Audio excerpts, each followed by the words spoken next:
Zakri Abdul Hamid, Science Advisor to the Prime Minister of Malaysia. Yang berbahagia, Profesor Dr. Nur Azlan Razaki, Vice Chancellor, Universiti Kebangsaan Malaysia. Profesor Dr. Salim Haji Ahmad, Dean, Faculty of Science and Technology, Universiti Kebangsaan Malaysia. Profesor Dr. Muhammad Sauni bin Mahmudani, Deputy Dean, Postgraduate and International Relations, Faculty of Science and Technology, Universiti Kebangsaan Malaysia. Members of Top University Kebangsaan Malaysia Management, Senior Management of Universiti Kebangsaan Malaysia, colloquium participants, ladies and gentlemen.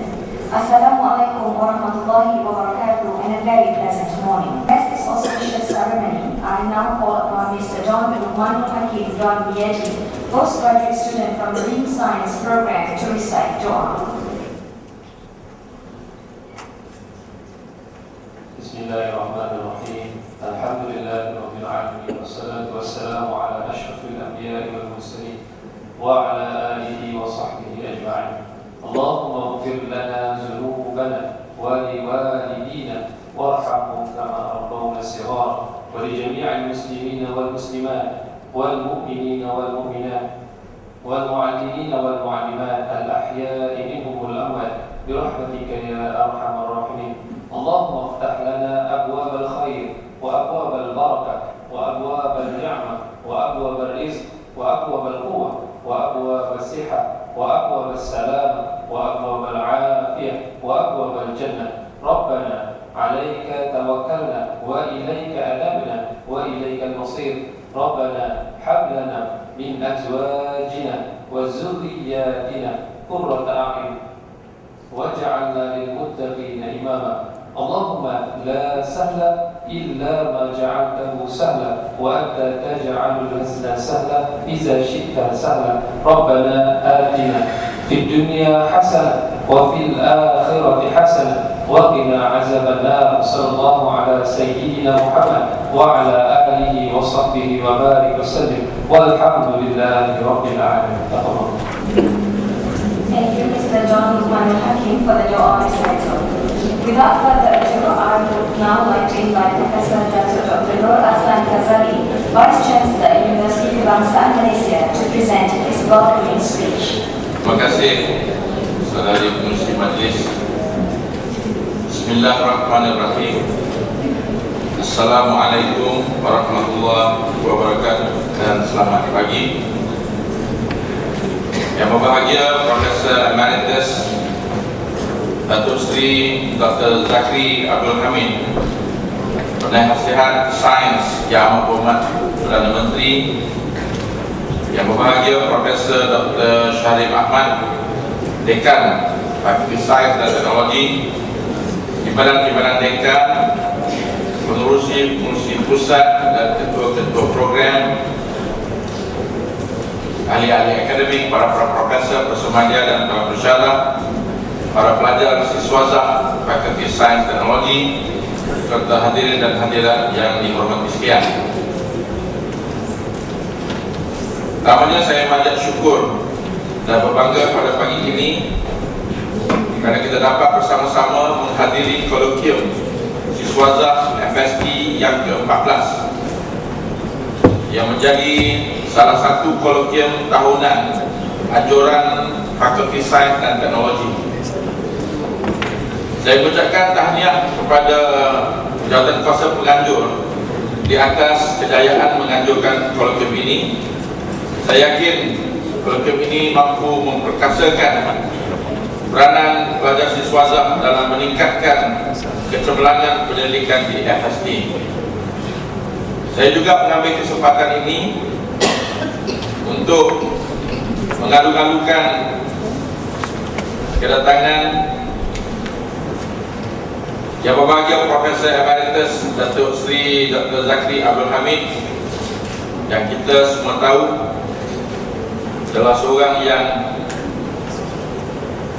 amat penting dalam konteks pembangunan sains negara, tetapi juga yang lebih membanggakan bagi saya hari ini adalah kedatangan seorang mentor penting untuk saya juga, dan juga pastinya mentor kepada UKM, seorang yang lama di UKM yang telah banyak menyumbang jasa dalam membangunkan universiti yang kita cintai hari ini. Saya mengajak tuan-tuan dan puan-puan, all of us together, please give a warm welcome to Dr. Syed.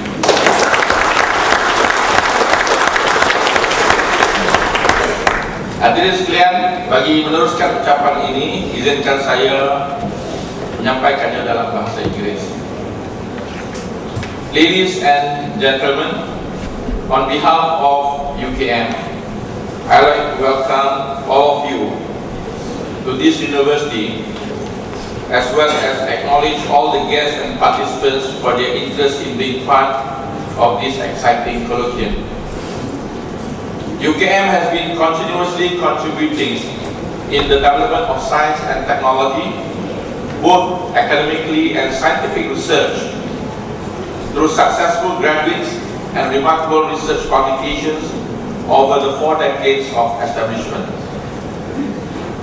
The positioning of Faculty of Science and Technology in UKM, which focus on being a knowledge center of science and technology, molded with national culture, further strengthens the continuous research achievement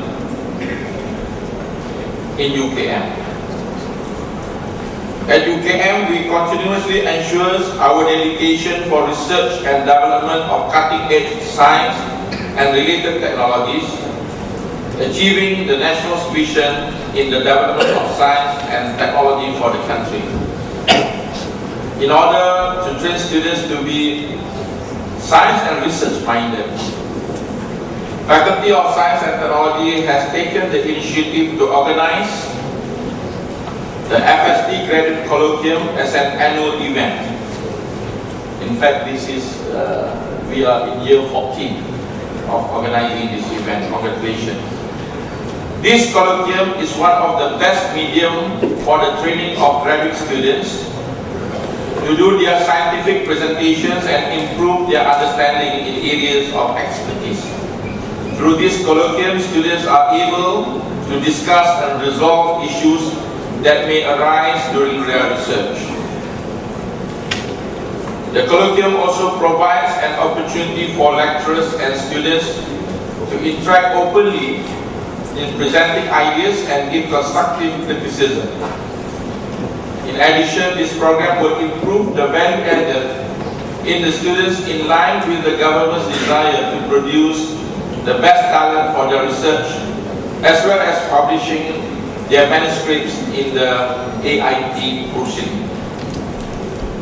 The American Institute of Physics, or AIP, is a non-profit body which promotes the advancement and dissemination of knowledge of physics and applications to human welfare. The mission of AIP is to serve the physical sciences and astronomy to members of the organization, scientists, students, and public. The main agenda for the establishment of the AIP is to publish research in the physical sciences, journals, magazines, and conference proceedings. AIP also publishes Physics Today magazine and is central to the Society of Physics Students and the Neil Bohr Library and Archive. Finally, in the light of the above, I would like to commend the Colloquium Committee of Faculty of Science and Technology for their effort in making this colloquium a success. Again, I also would like to thank Yang Berbahagia Professor Emeritus Datuk Sri Dr. Zakri Abdul Hamid for his willingness to attend the colloquium as a keynote today. Many thanks also goes to the faculty members and students for your contribution and participating in making this event a success. Dengan lafaz Bismillahirrahmanirrahim, saya dengan ini merasmikan majlis kolloquium siswa Fakulti Sains dan Teknologi yang ke-14. Sekian, wabillahi taufiq.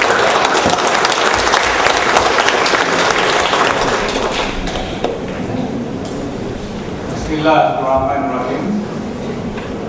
Terima kasih pengacara majlis yang berbahagia Profesor Datuk Nur Razlan Ghazali, Naib Chancellor UKM yang berbahagia, Profesor Dr. Sarim Haji Ahmad, Dekan Fakulti Sains dan Teknologi UKM, yang berbahagia Profesor Muhammad Salmi, Timbalan Dekan, pada semua para siswaja yang berdedikasi, rakan-rakan lama dan rakan-rakan baru, tuan-tuan dan puan-puan sekalian, Assalamualaikum warahmatullahi wabarakatuh, dan salam satu Malaysia kepada semua.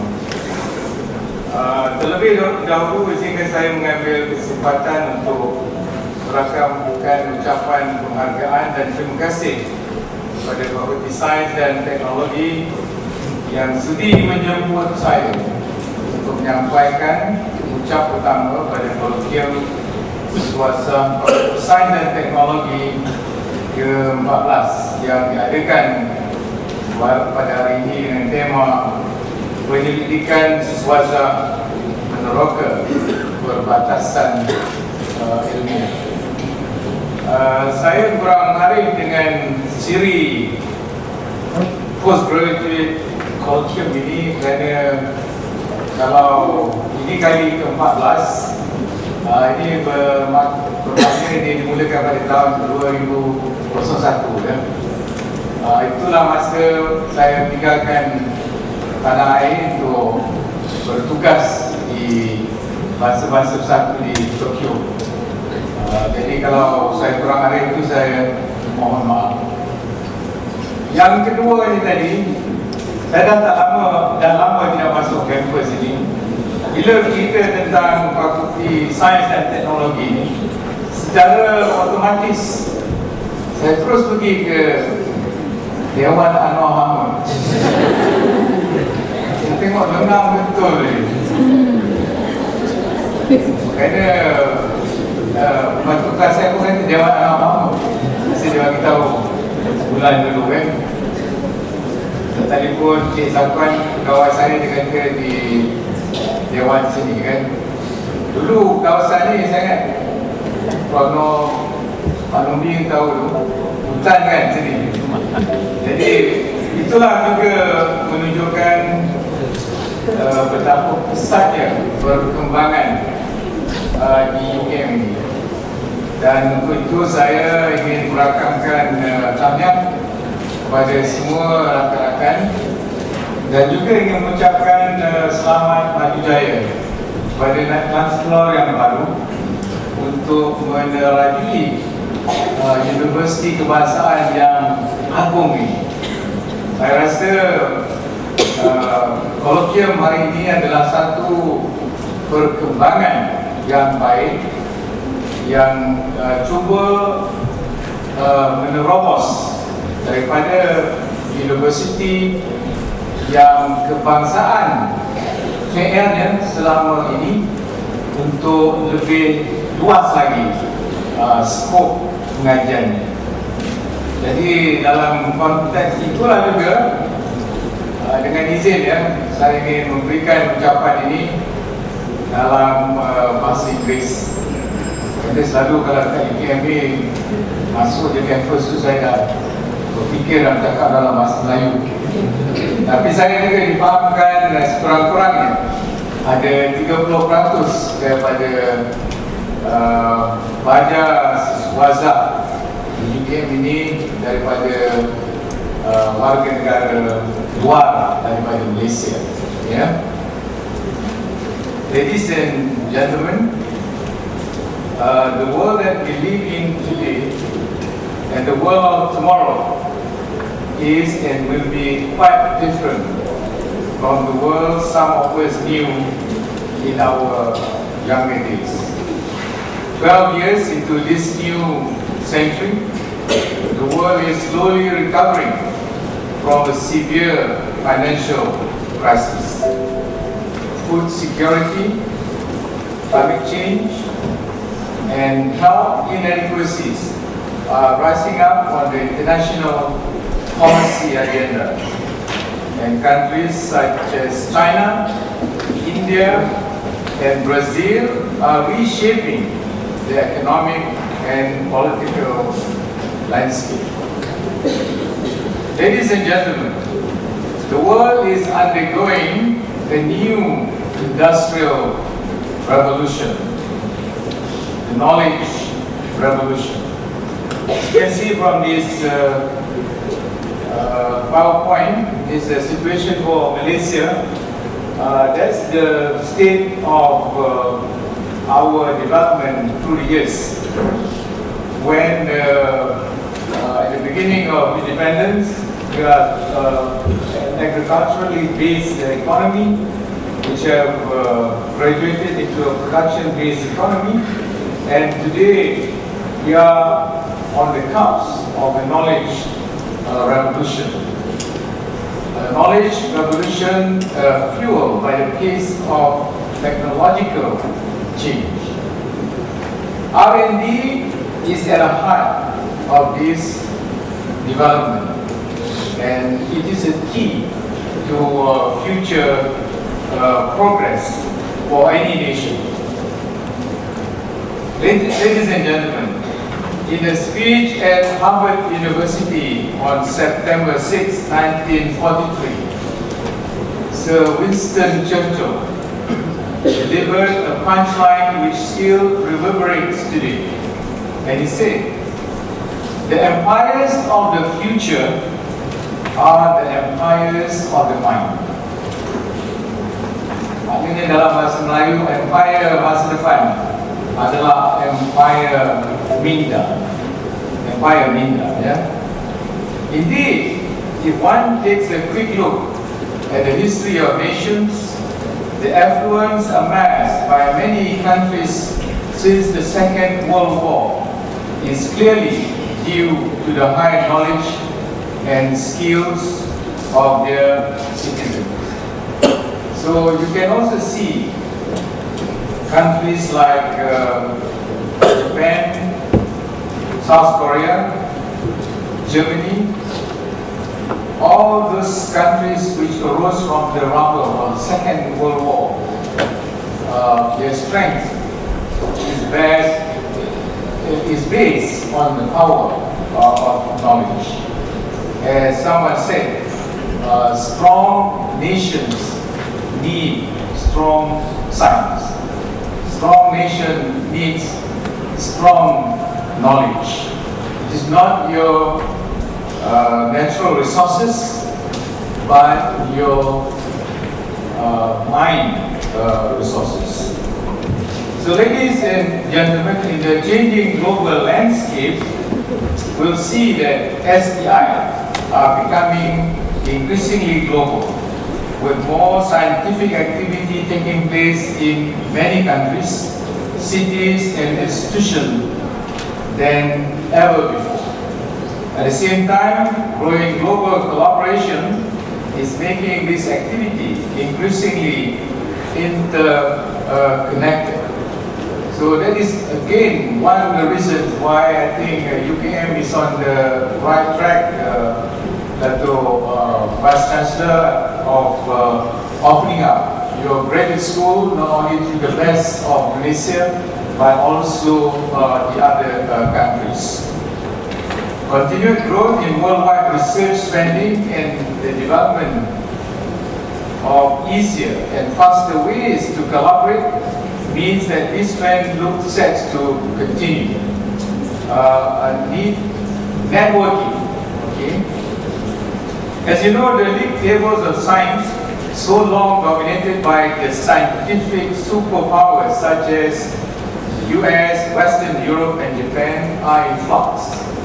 In the coming years, China, Brazil, India, and South Korea are set to assert themselves even further, along with newly emerging scientific nations in the Middle East, Southeast Asia, North and South Africa, and middle-ranking industrial countries such as Canada and Australia, as well as some of the smaller nations in Europe. And I hope Malaysia would be one of those countries. saya berharap Malaysia tidak akan tertinggal di belakang. Ya. Jadi sekali lagi ya, peranan ilmu itu amat penting sekali. Ladies and gentlemen, let me recall at the 1908 Olympic Games in London, China failed even to field a team. 80 years later in Seoul, it finished in 11th place. In London in 2012, China climbed to second, just behind the United States. And in 2008, as Beijing played host to the most spectacular Olympics in history, China toppled the table for the first time with a tally of at least 51 gold, 21 silver, and 28 bronze medals. So, this sporting success is emblematic of a wider shift in the economic and political order, which has seen a more confident China gradually assuming a prominent role on the world stage. But if this is what China can achieve in sport, how quickly will it become a leader in science and technology? In both areas, the Chinese government has set ambitious long-term targets and mobilized vast resources to achieve them. And that is the kind of thing that they are doing. Since 1999, China's spending on R&D has increased by almost 20% each year. And it is now the world's second largest R&D investor after the US. Of course, these investments are starting to yield impressive results. And I know a number of you would realize, since 1981, the number of peer-reviewed papers produced by China has increased 64 times. If this rate of growth continues, China will become the leading producer of scientific publication by 2020. I could go on and on, as in the case of India and also Brazil, two mega developing countries which are also investing a significant amount in R&D and among other areas concentrating in agriculture, biology, and the earth sciences. Ladies and gentlemen, even in the Middle East, which has traditionally lagged below global averages in S&T, is showing signs of renewed ambitions. And I know quite a number of the graduate students in UKM is from the Middle East. Particular impetus is coming from energy-rich nations, which see science and innovation as a key to their long-term prosperity in the face of oil shortages and climate change. For instance, in 2009, Saudi Arabia opened the $10 billion King Abdullah University of Science and Technology, or KAUST, which aimed to become an international center for medicine, pharmacology, computer science, and engineering. The same goes for Qatar, as you know, the Education City, which was launched in 2008, called the Mazda Initiative, which aimed to create a sustainable city with homes for 50,000 people and 1,500 businesses focusing on renewable energy and sustainable technologies.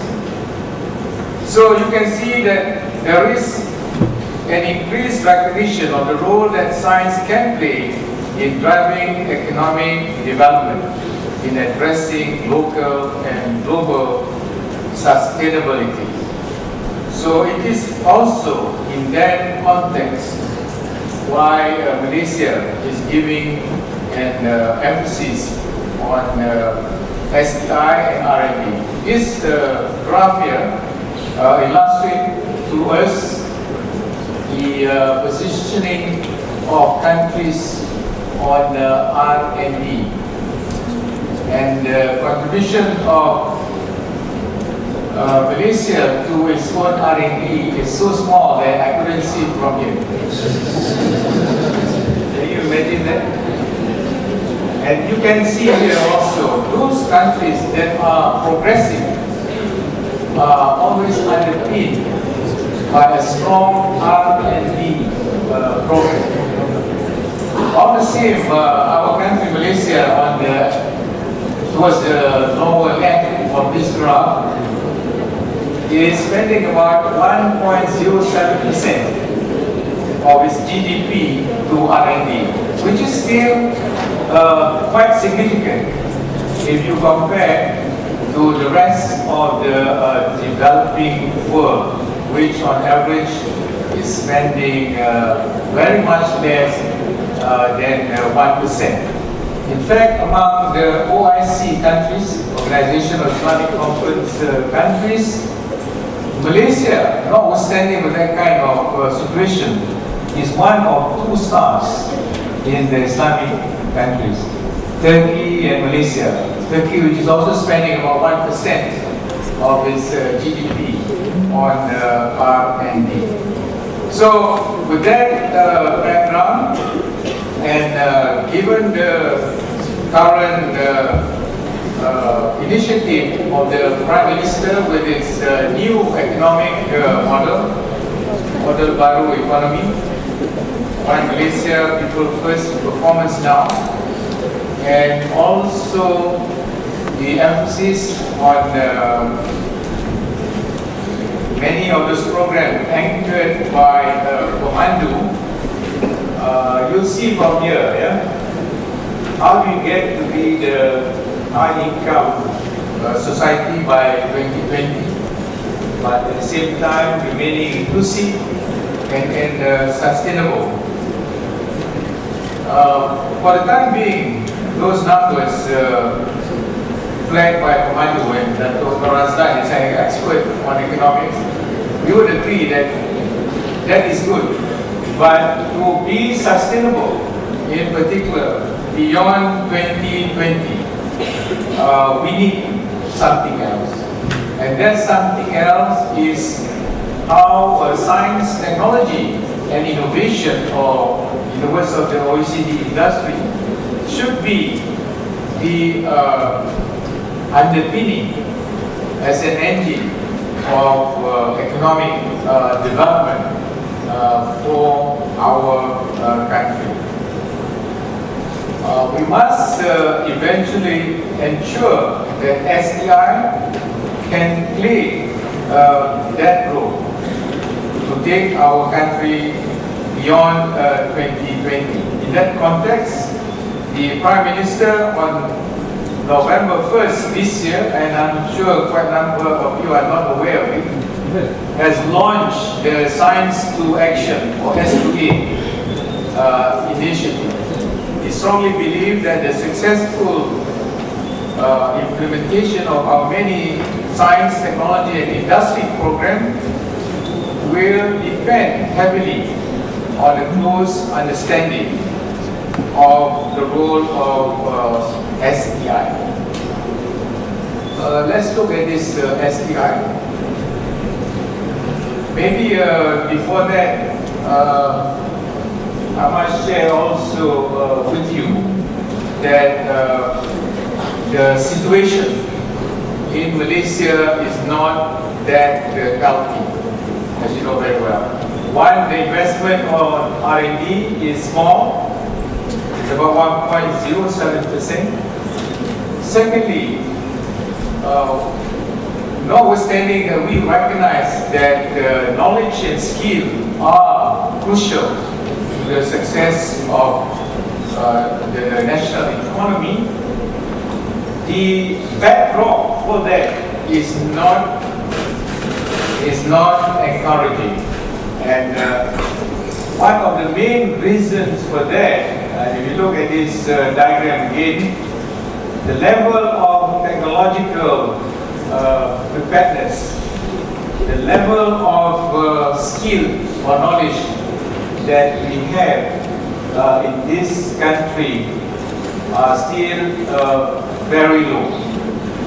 For instance, in a developed country, the number of researchers, scientists and engineers, or RSE, is anything between 80 to 120 persons per 10,000 workers.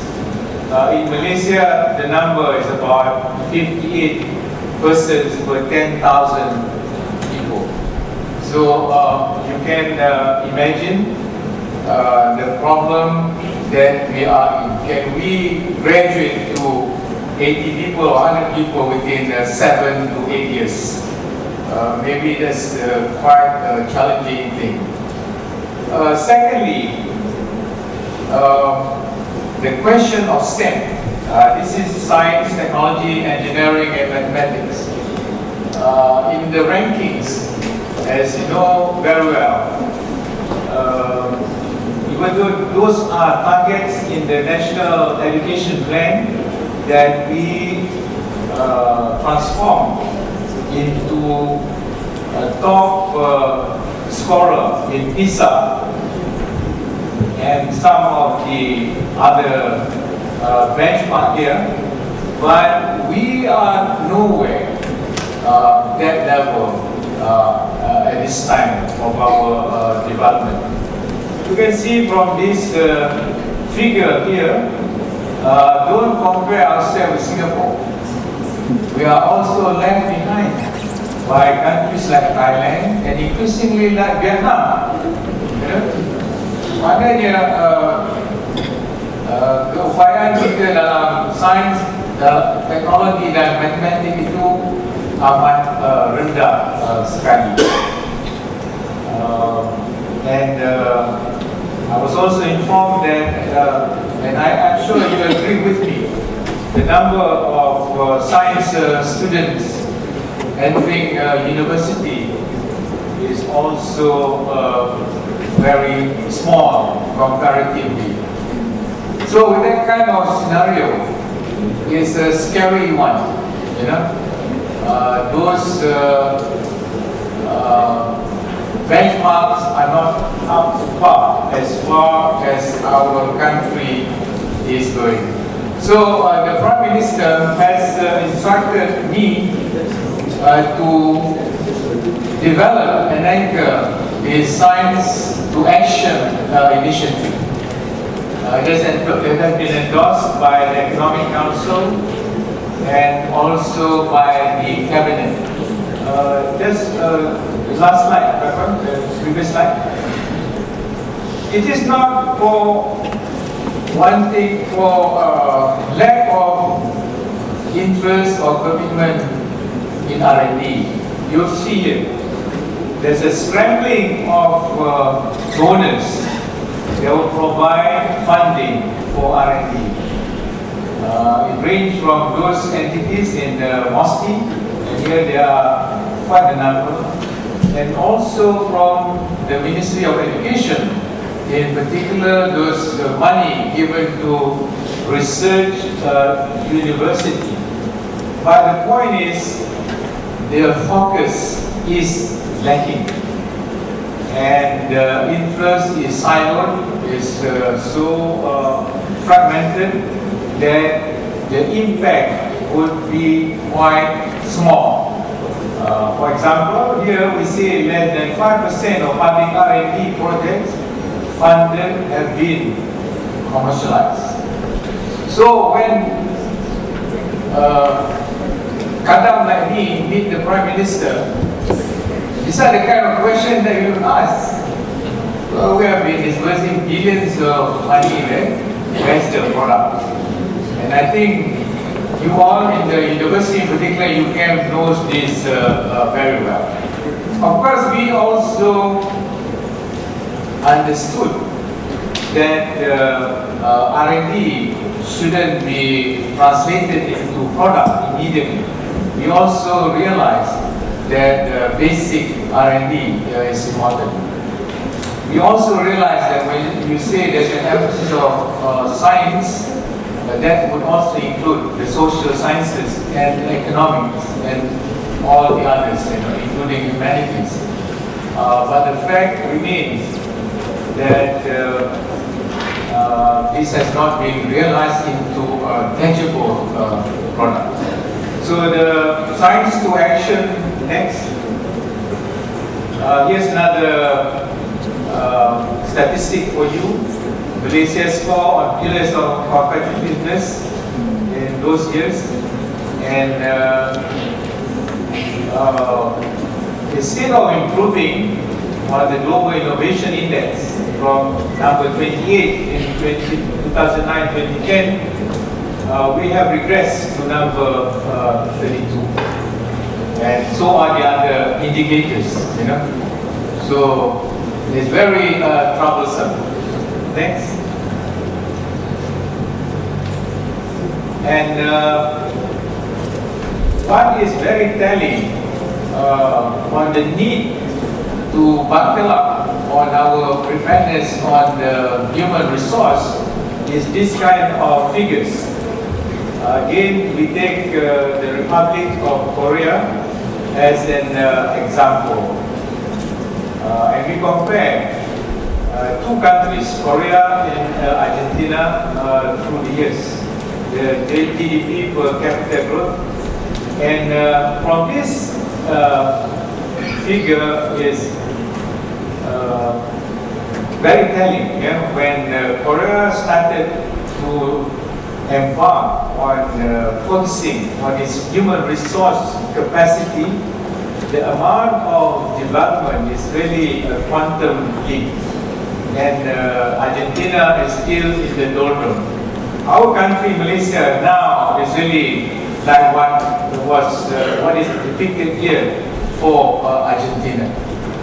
So, ladies and gentlemen, what I'm trying to say here, a country which is rich in natural resources, and we tend to be comfortable with that, we have a lot of natural resources, is not a guarantee for us to transform into a wealthy and prosperous country. So again, the investment on human resources. Next.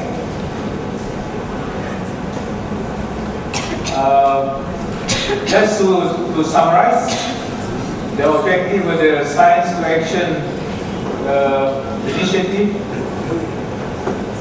are twofold. One is supporting nation building, but secondly, raising the profile of the role of SMT in national development.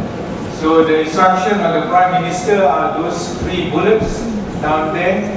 Global Competitiveness Index, we want to be in the top 10 nation.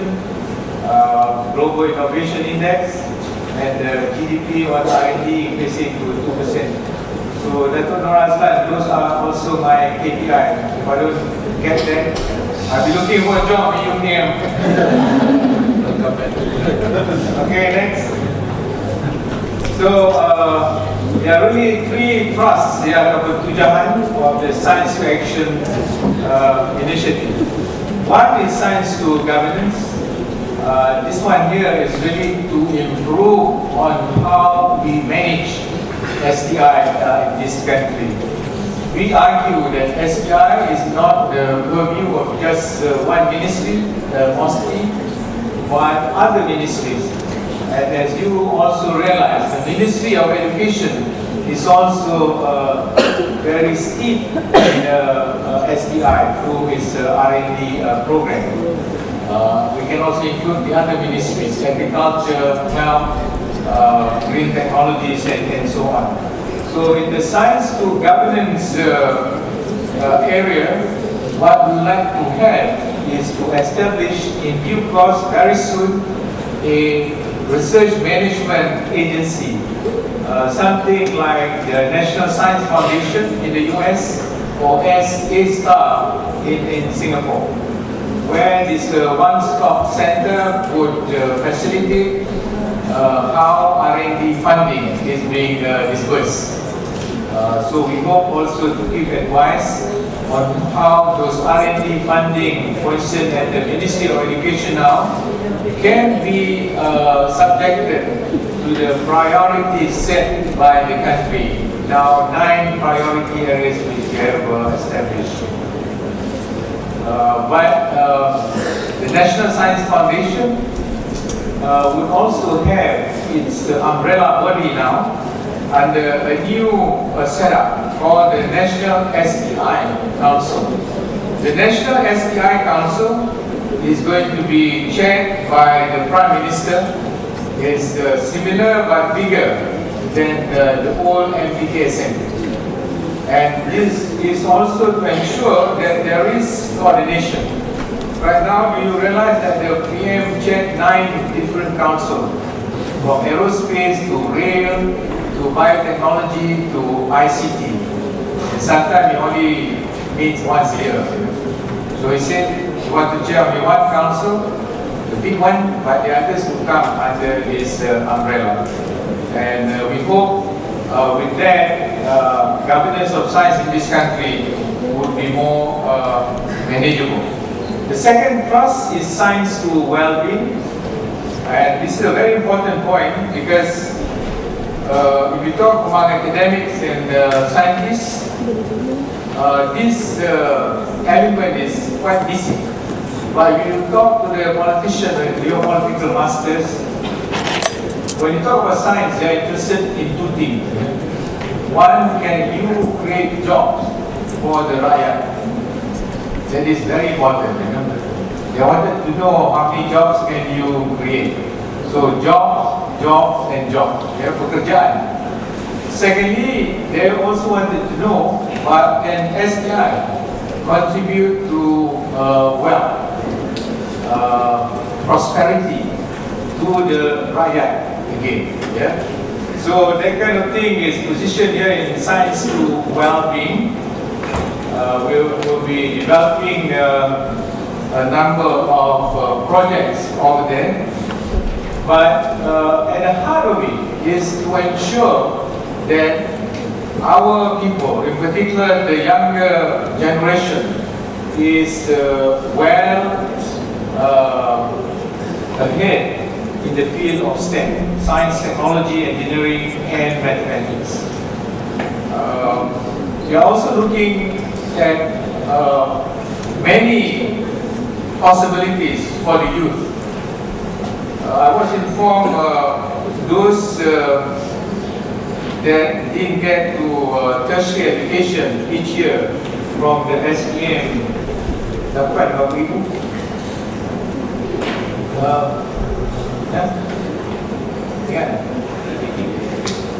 We inform those students who didn't get into university or program each year is about nearly 100,000. So that's going to be a political problem, isn't it?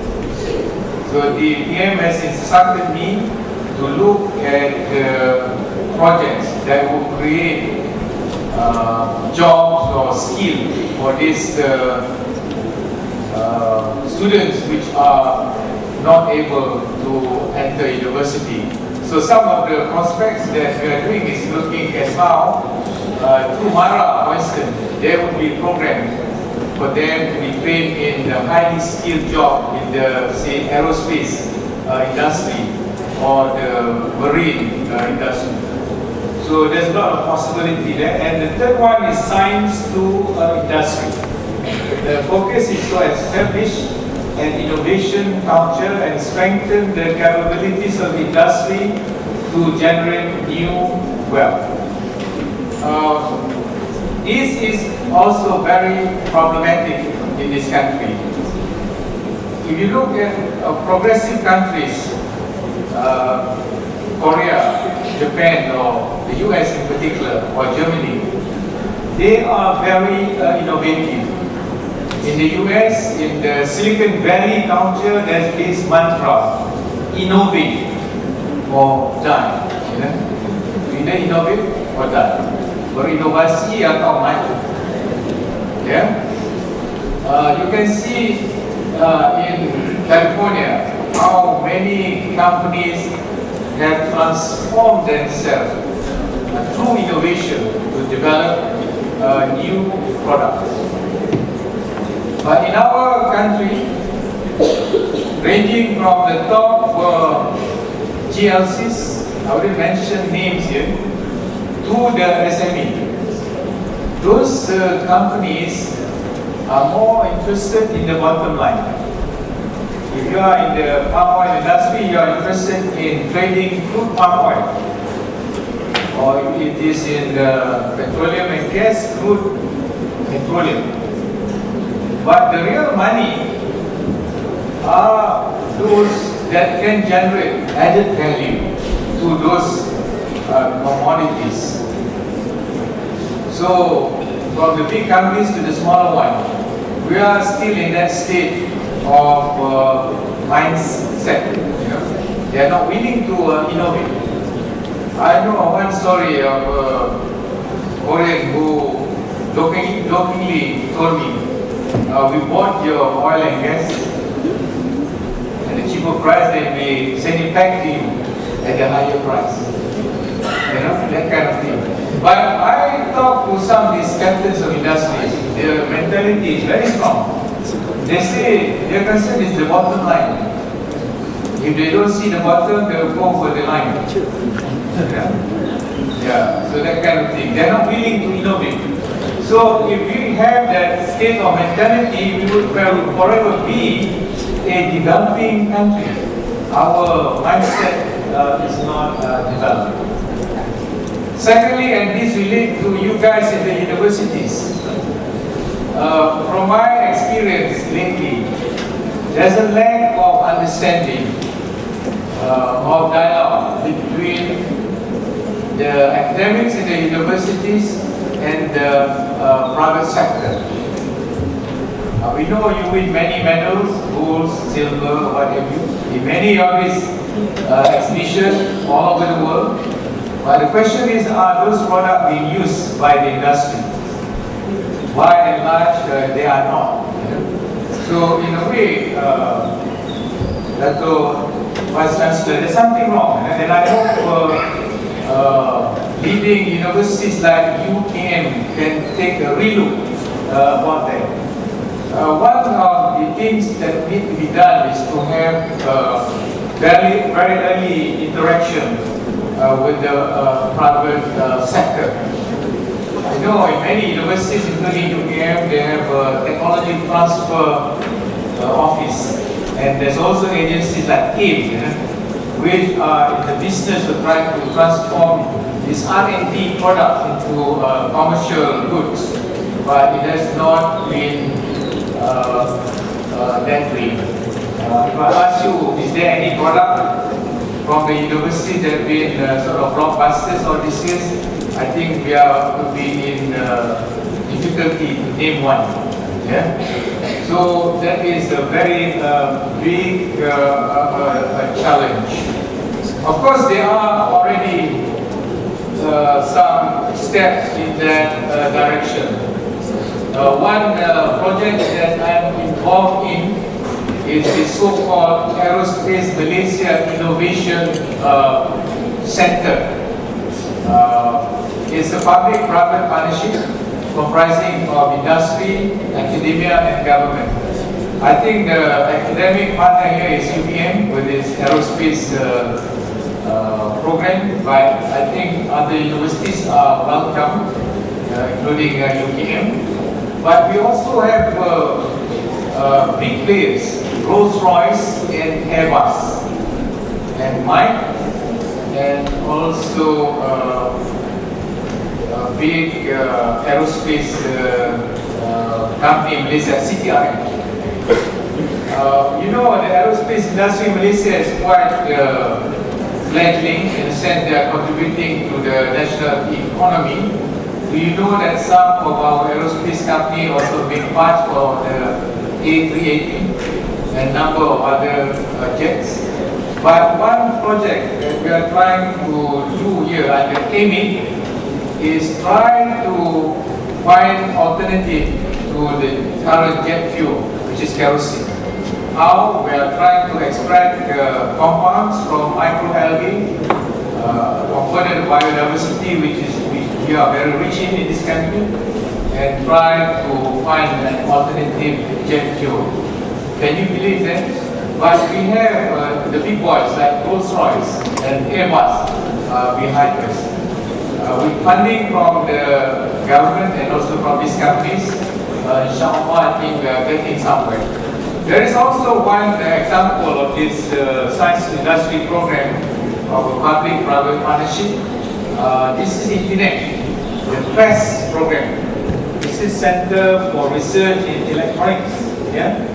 And it involves all the multinational companies on Penang Island with USM and a number of smaller companies in Malaysia.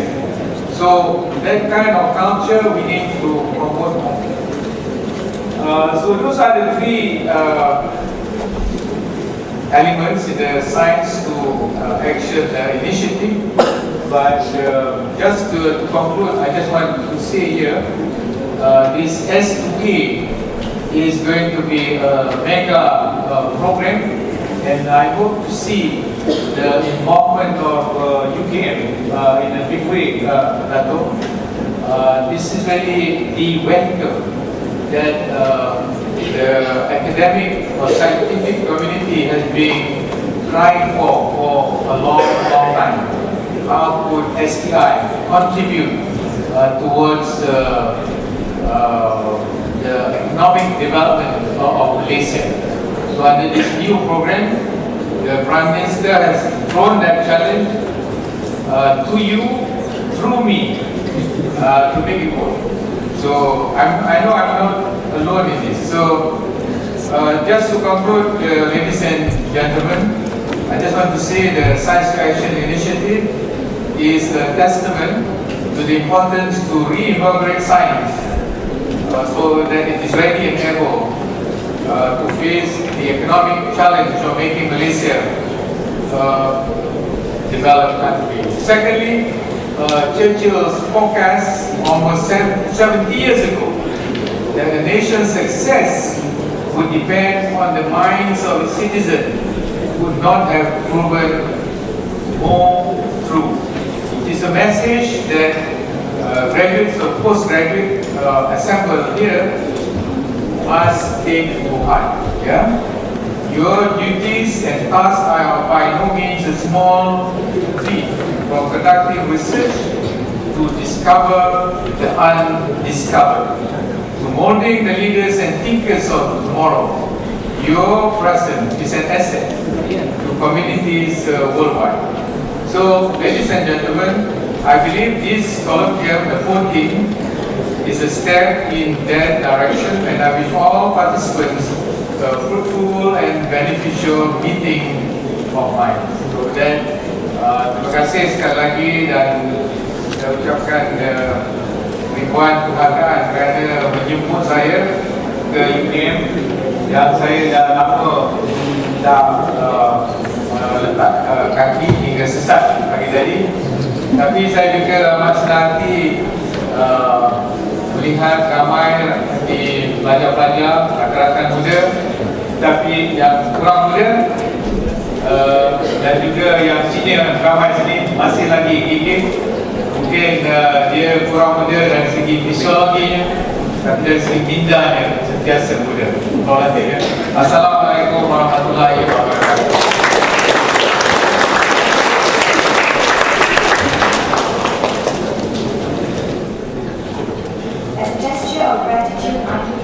Invite Professor Dr. Safik Haji Ahmad to accompany Professor Dr. Nur Azman Ghazali to present our token of appreciation to Professor Emeritus Dr. Sri Dr. Zafiri Ahmad.